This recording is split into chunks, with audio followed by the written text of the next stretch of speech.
Assalamualaikum Ustadz. Waalaikumsalam warahmatullahi wabarakatuh. Ahlan wa sahlan. Naam, tafadhali. Barakallahu fiik. Silahkan Ibu Susi. Saya mau nanya Ustadz, anak-anak saya udah dua tahun ini dia dikenakan pajak untuk membayar stok. Anak-anak saya punya stok untuk pendidikannya mereka. Jadi dari kecil tuh mereka udah punya tabungan. Nah sekarang ini udah 2-3 tahun ini mereka dikenakan pajak. Nah berarti kan anak-anak saya udah waktunya bayar zakat. Nah itu bagaimana nasihatnya? Duitnya sampai Ustadz, ke nisab, saya Ibu. takut nanti. Ibu Susi. Jumlah uangnya Ibu Susi. sampai... Ibu siapa yang tanya barusan? Iya. Nggak mau Susi. tanya, jumlah uangnya itu tabungannya sampai ke nisab, sampai 85 gram emas. Oh ya lebih kalau itu sih. Berarti wajib zakat.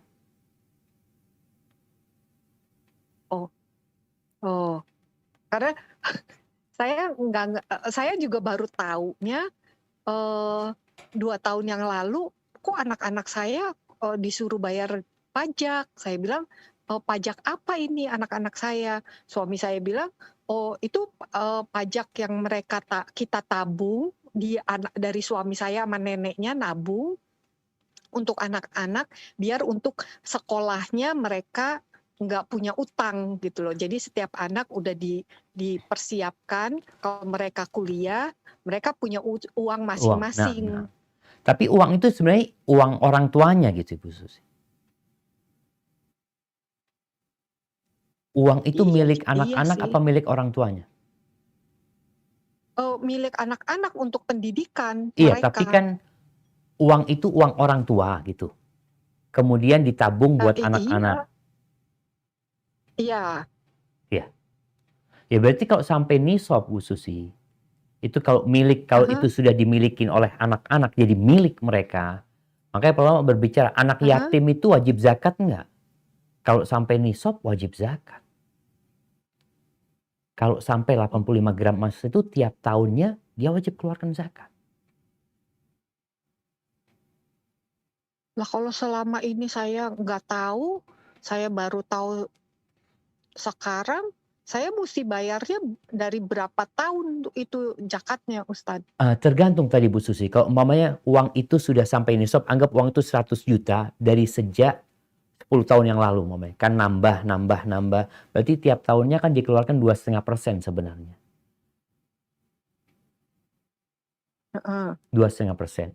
Jadi dari sejak uang itu sampai ke nisab 85 gram emas tadi, emas murni, ketika sudah sampai di situ, kemudian ditunggu setahun. Ketika uang itu nggak berkurang dari nisabnya, berarti ada zakatnya. Terus seperti itu, Ibu. Jadi itu termasuk utang zakat ya, karena ketidaktahuan insyaallah Allah Azza wa Jalla memberkahin di harta Ibu Susi, dan ini apalagi buat pendidikan anak-anak. Jangan sampai ternyata ada hak orang di harta anak kita gitu. Karena 2,5% itu bukan hak mereka, itu hak orang gitu. Yang akan menyebabkan harta itu nggak berkah buat pendidikan anak-anak nanti. Kalau seandainya pada saat berapa tahun yang lalu kan stoknya turun, itu gimana tuh? Nggak wajib ya sih tadi, kalau nggak sampai 85 gram emas, nggak wajib zakat. Mamanya ternyata cuma... Berarti saya hitung mana waktu Ibu. stoknya lagi turun, saya bayar zakat. Kalau turun saya nggak bayar zakat, begitu pas lagi naik, itu berarti utang saya ada berapa yang stabilnya, kalau turun nggak bayar gitu ya? Iya, artinya turun di bawah 85 gram emas. Turunnya itu nilainya di bawah 85 gram emas. Kalau harga emas 1 juta berarti mamanya 85 juta. Tapi ternyata uangnya waktu itu cuma 50 juta. Berarti kan nggak wajib zakat gitu, Bu. Jadi seperti itu. Artinya kalau uang itu memang sudah diserahkan jadi milik anak, jadi anaknya yang wajib zakat. Tapi kalau uang itu masih uang orang tuanya, berarti milik orang tuanya. Orang tuanya yang wajib zakat. Seperti itu Ibu Susi. Barakallahu Oh fiik. gitu. Nah. Oh, iya. Ya.